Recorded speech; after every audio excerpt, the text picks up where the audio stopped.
All right, everybody, welcome back to Beans No Ball, episode 21 of Bean Talk. Obviously, Dodgers won the World Series. That's always kind of been our big focus as of late. Very happy for our boys to finally bring it home.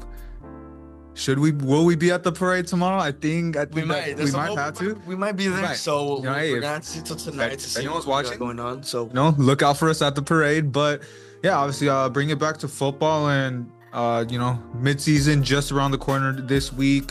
Trade deadline quickly coming up.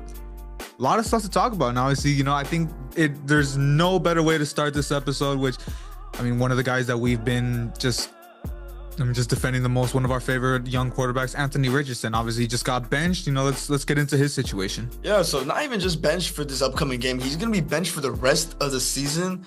God forbid something happens to Joe Flacco, an injury. He has to come back into the role. Or if he wins his job back. Yeah, or if he ends up winning the job back there. But this was just sad to see, man. We obviously, they're going around with like Anthony Richardson not being PR trained, this and that, him tapping out because he was pretty tired there, which, kind of looks bad. The quarterback of this Colts team that, has been through thick and hell there. And, they finally found they thought they found their guy, but the Colts knew when they drafted him, he's a project QB. And I've mentioned this before. Coming into the season, he's only started in 17 total games since high school, right? So you obviously knew from the get-go, he's going to need a lot of development. He's going to need pieces built around him. He's going to need some time to develop. And I knew this, he looked promising last season in the first couple of games before his injury. He looked pretty promising on the ground in the past game. Obviously, I could make a decision, maybe the injuries coming back, making him struggle a little bit there. But in the last game last week, he was 2 for 18 on passing yards, not passing yards, on completions. And then when we're looking and we're just looking straight at his stats, his QBR is a 38, his completion percentage is a 44, hasn't cracked 1,000 yards, it's just 4 passing touchdowns. It's not looking good for Aaron Rich, but like I said, I'm still gonna ride with him. He's a project QB. The Colts knew this when they drafted him. It's gonna take some time for him to develop in a year, maybe 2. I'm still the only thing about these project quarterbacks, and that's the thing, a lot of teams are wary, and people are starting to talk about teams being wary of going in for that that high upside player, because we saw Aaron Rich is extremely raw. They knew the risk coming. He's a raw QB. That's the one. And that's the thing, to draft a raw QB 4th overall, that's the concern. You see the other side. They knew what they were doing. They knew exactly what they were doing. They were drafting him to develop them there, but it's really looking bad for him at this point for the way they've been playing. Exactly. And the thing is, I know, he's coming off an injury. Last year, he barely got to play this. And, it's something I've been saying. This is pretty much his rookie season when you really look at it. But just overall, to have that year of experience, I know he wasn't playing, but to just be around it, he had that hot start. I just expect him to be making a lot of these routine plays a lot more. You expect, the turnovers, they happen for young quarterbacks, just all stuff like that. But, the gimme plays, and obviously they're not gimmies, it's the NFL. You're going up against some of the top defenses, but, some checkdowns that, we just see way too many overthrows out of Aaron Rich. We say it's just a lot of silly mistakes that, you can't make those, to play winning football in this league. And, obviously, we hope he works out those kinks little by little, but it's getting to a point. Like, I don't like saying this, and I know it is early in his career, but he's getting close to people considering him as a bust. Yeah, and I don't want to label it as a bust yet. This could just be biased because I really rock with him, but I do have a lot of hope for him. And I've had so much hope from him. Remember, he was my rookie of the year pick last year. I love him. I have a lot of hope. I've always had a soft spot for the Colts, and him going there. I have so much hope for that connection with him and Pittman. And whatever. Let's say hypothetically, the Joe Flacco ends up making a run with his Colts team. It'll be a benefit with Aaron Rich more. He's gonna learn from him. He's gonna sit out with him.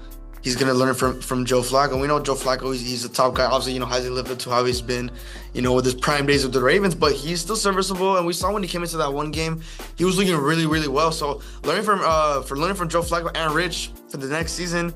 It's going to be a lot to moving forward there. And I think, with how the things is, maybe just so much, they'll only give Aaron Rich one last season to really prove himself with this Colts team, which would be probably the only downside to this. Yeah, and I think, I know you already touched on it, but, him checking out. And I think that throws in just another curveball in this whole situation of, the mentality that he brings it. Because, I know, for what it's worth, I guess, it was a good move, if he's not going to be the right guy to go in that situation, but you want someone that wants to throw himself in the situation. To be the franchise guy, to, be the leader of that team, you can't be doing something like that. Yeah, and it's just unfortunate because I thought it was just an injury. And that's what everyone Yeah, thought. and I don't know. Like that's what I said when it came to the PR stuff. You shouldn't have said you retired. That just blew whole everything out of proportion. Made And this that's whole something you team look probably bad. keep in house. Yeah, that's the thing. You could have just said something like, something bothering me. You could have just made something Yeah, I had to up, check in right? with the training staff. Yeah, check with the training staff about something else just to make sure, right? But that just looks bad on the whole organization in general. It looks bad on the GM. It looks bad on him and the whole team. I mean, you're the leader of this Colts team, but like I said, I'm still gonna ride with him. Still gonna rock with Anrich. No, like I want to, and it's just gonna be, we'll wait and It's see. hard defending him just because. But we'll wait and see. The little he goes. I mean, I expect him to be back in start once again in this season. As much as I love Joe Flacco, I don't think he's gonna make that seismic look. That I think playoffs is probably a long shot for this Indianapolis team. I think Antrich will be back in there, and hopefully he can prove himself a little. Get a little late season push and make it look better. But it's not looking too likely in all honesty. But we can move it into some more trade news. We didn't make a full video. We kind of. I think we're a little tired, but we're obviously now we're gonna give our full takes on it right here with the Deontay Johnson trade going to the Baltimore Ravens. Definitely a surprise to me to see Baltimore making the move. I mean, I mean to bolster up that receiving core. I mean, we know Zay Flowers being the one. He really hasn't had. I'm not gonna say. I think he's been doing good. He has his spots there, but they did say. They say Zay's gonna stay at the 1, Bateman's gonna stay at the 2, so Johnson's probably gonna be at the 3. I would definitely not expect Bateman to be at the 3. I mean, at the 2, considering his recent performances. I mean, especially that I'm not gonna say just one play is gonna tank him, but that drop pass. It does tell us something. Bateman's been a pretty viable target for Lamar, specifically in the red zone. But I'm expecting now with Deontay Johnson, he's gonna work himself to the 2. And now that he has a pretty decent quarterback throwing the ball. I mean, he was looking good with Andy Dalton. Yeah. Just imagine what he could do with a 2-time MVP. It's really gonna help the pass game a lot with Deontay Johnson. Yeah, and that's the thing too. We thought the Steelers were gonna make a pursuit to kind of reunite with him there. They didn't really expect that. We already see how Wilson and his core is already building up a chemistry there with Van Jefferson and specifically Pickens there. But with Johnson coming into this Ravens core and the receivers, it's gonna be even beneficial for Zay Flowers too, especially with him and Bateman there. Zay Flowers just gonna get more experience, gonna get more help from these 2 veterans on the receiving end there. Yeah, no, I think obviously it's gonna do wonders for that receiving core. I just didn't expect them to be the team that was gonna pursue. I mean, we saw so many other teams, which I know the Steelers needed a receiver, but I didn't expect Deontay just because they just traded him. It didn't really make sense to me for him to be the target, but there were other teams. I definitely considered the Niners to be a possibility. I mean, I would always bring up the Cowboys, but that wasn't going to happen because of Jerry, obviously. But I mean, just it seems like a shocker, but it's a good shocker. It's a great move for Baltimore. And just apart from that, we see, for what it's worth, struggles on the tight end side, which it seems like everyone's having struggles to get much outside of National Tight End Day. Tight End Day, but before but that, yeah, I mean, look, tight end play Mark Andrews pretty horrible, non-existent this season. Likely he's popped up like 2 games, and apart from that, he really hasn't done anything. So, I mean, this opens up a lot more. And obviously, as we always say, Derrick Henry is definitely going to get a nice little load off, and you're worrying about another receiving threat here. Definitely gives, like you always say, opens up the run game just a bit for Baltimore. And so, I mean, the compensation that they gave up, it was just a 6th and a 5th round pick swap. You gave up nothing. You just went down 1 round, and it's not even a big deal. No, yeah. I mean, you still find a late round gem in that late in the round. Absolutely. It happens all the time. But yeah, Deontay Johnson definitely gonna be a really big factor here and there. And then one other thing I want to get into is, I think Cards might be happy about this one. The Packers. The Packers they've been looking pretty well there, but still in the status on the Jordan Love injury. See what's going to happen with that. We know when Malik Willis came in. The Packers. The thing with Jordan Love is he's not inconsistent, but there's times specific at that game. Like I had him at a parlay, right? Maybe that could have been the reason he was, he pooped the bucket just a little there, but the pass game was looking a little rough. Mm-hmm. And it really seemed like the Jaguars, they were really getting to him. And that's the thing to think about, that it was against the Jaguars. Mm-hmm. The Jaguars out of all teams, we see the Jaguars, they get into close games. The defense is still happening, right? But when we're looking into this one, Love coming for the Lions, it's looking realistic. They just put up it's looking realistic with him to start. He hasn't practiced yet, right? I'm still looking into his injury was it real? It was a leg injury, wasn't it? Was it the leg? I'll just fact check. I think it was lower. I want to say it was lower leg. It was just oh no, was it groin? His It was groin. groin. Okay, His yeah, groin. It was his That's what- groin. It was his groin, right? So they said it was good there. So he probably will get the start for the game there. But look, just looking at this whole Packers team, you got Salah back in the defensive end. Not defensive end. You got him at the defensive side to kind of help out this young defense and the defensive backs there. We saw they looked a little iffy against the Jacksonville Jaguars there, but during crunch time to kind of win the game, they're kind of getting on their heels there. And on the offensive side of the ball with the receivers with Jaden Reed, Dontavian Wicks was not really there, but and then Christian Watson, those two guys specifically Reed there who have really been high on. The offense is explosive with Josh Jacobs finally getting a resurgence back. He was a big reason why he was a big factor in that game there. But with Jordan Love, he's got to stay consistent. He's got to stay consistent. In that game against the Jaguars, he's just got to bounce back from that. Hopefully that groin injury is not going to really affect him there. But that defense, I hope Salah does switch it up just a little bit to kind of get those young defensive backs to kind of get going. We see McKinney. He is the big factor on that Well, defense. Salah isn't actually working on the defense. Oh, yeah, he's this fluid role, right? He's really just working on the offensive side to give okay. that defensive Okay. perspective. But who's their DC? Because I know they got a new one this season. They got rid of, was it Barry? Joe Barry? Yeah. But I mean, yeah, no, I would expect them Jet to. Dave Heffley. Okay, yeah. But just overall, I wouldn't expect. I mean, I would probably expect McKinney to have obviously a large role. I think it's gonna be.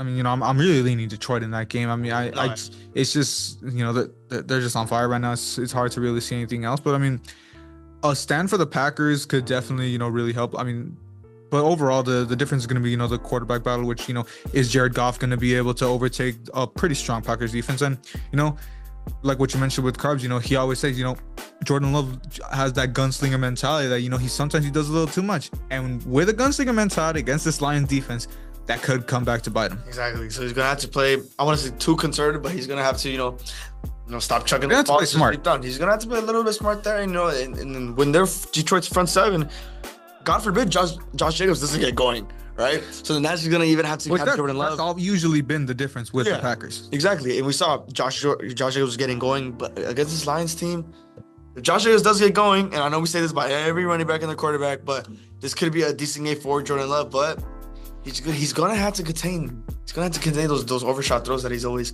That it was just some ballsy ass throws. Do they happen? Do they work to the? Yes, we saw with the Rams game the triple coverage to Jaden Reed. Yes, it happens, right? Mm-hmm. But this is the Detroit team. This is a very different team from the past couple times they played him. Yeah, but I think we could throw one more thing. Look, we're already talking about Carbs. I think something. How could we not talk about this?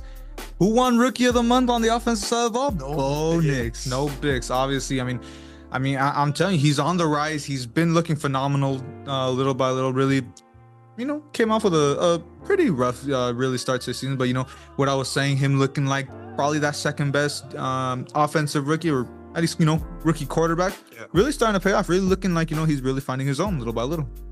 Yeah, and this is the thing that surprised me too. Here, I didn't expect Bo Nix to really get accustomed that quick into the season just because of the pieces around him. I mean, that just puts a whole different perspective. You're looking at the whole offense, you're looking at his O-line, and you're looking at his core.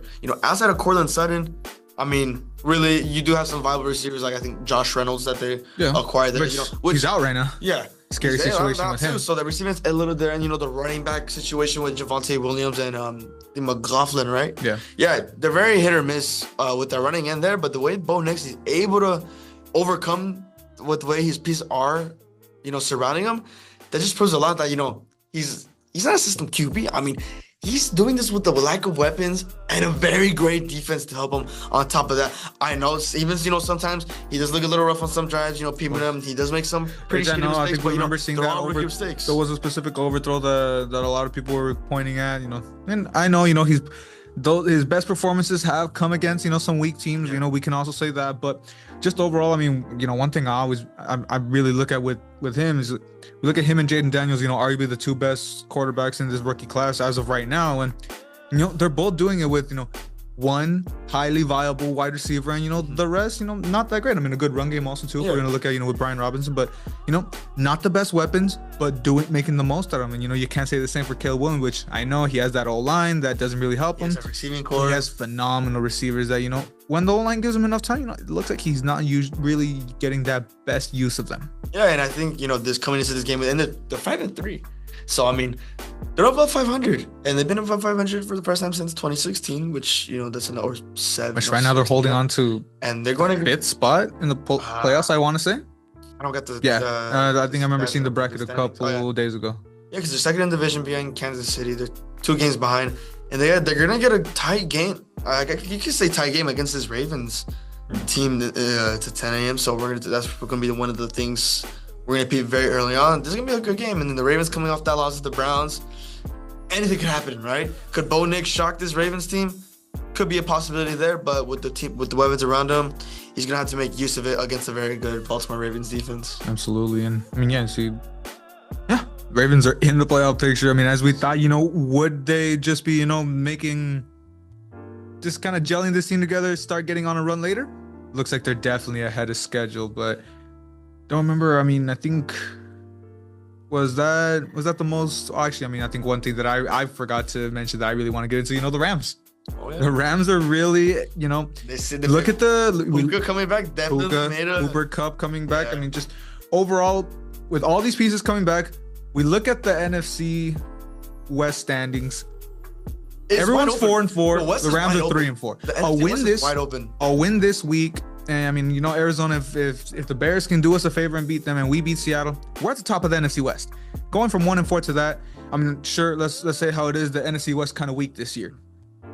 But I mean, for just overall to see, I think, realistically, this Rams team obviously has been weak, just because, losing out on all those pieces. Now you get those pieces back in a relatively weak division as it looks right now. When you're looking at your schedule too. Exactly. All the potential matchups. Seattle, it's a tough game, but we do good against them. Then overall there, we got teams like the Dolphins who are struggling. We're playing the whole AFC East. So that's obviously going to bode pretty well for these guys.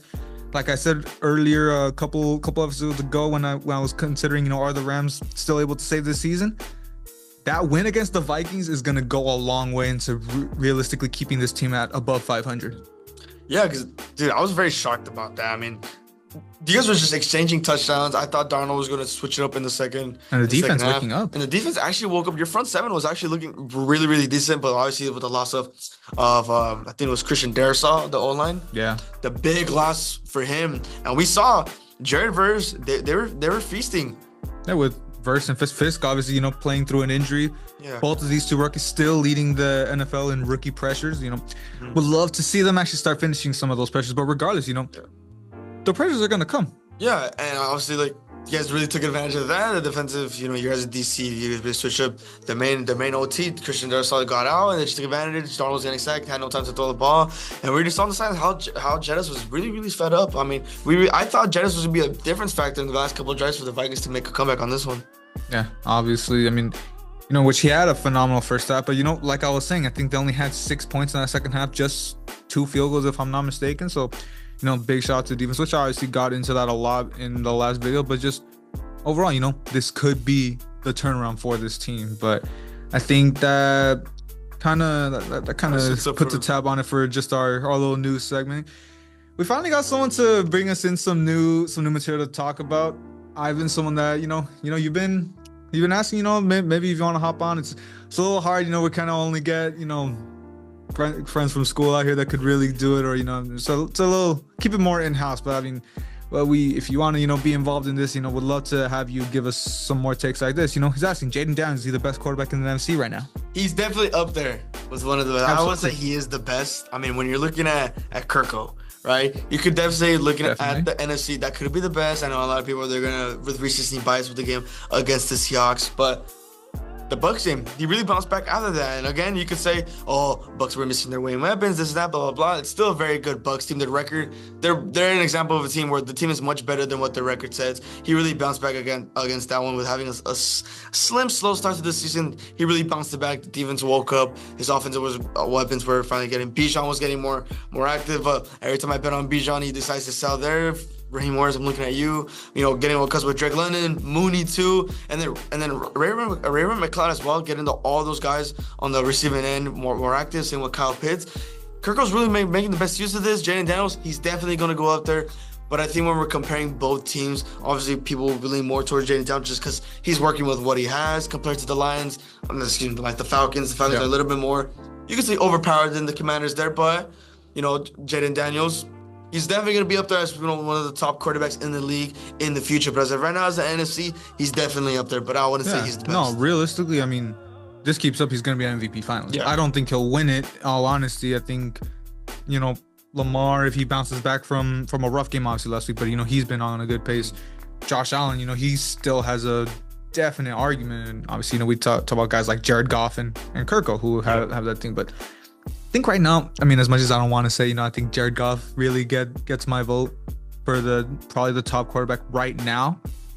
But yeah, Jaden Daniels is coming, man. He's looking good overall. But I think we can move it into Thursday night. I mean, it's not as enticing as we probably would have wanted. I mean, obviously get into it right away. Something that we didn't mention. The Stephon Diggs injury. That's gonna be absolutely Tank Dell's, specifically Tank Dell. I mean. He's one of the guys that I really expected to really have a really nice, good comeback, breakout season. I got to come back for his injury, but he's been having some really slow starts. Obviously, Nico got out. He was kind of getting a little bit more active there, but Stephon getting more of the load.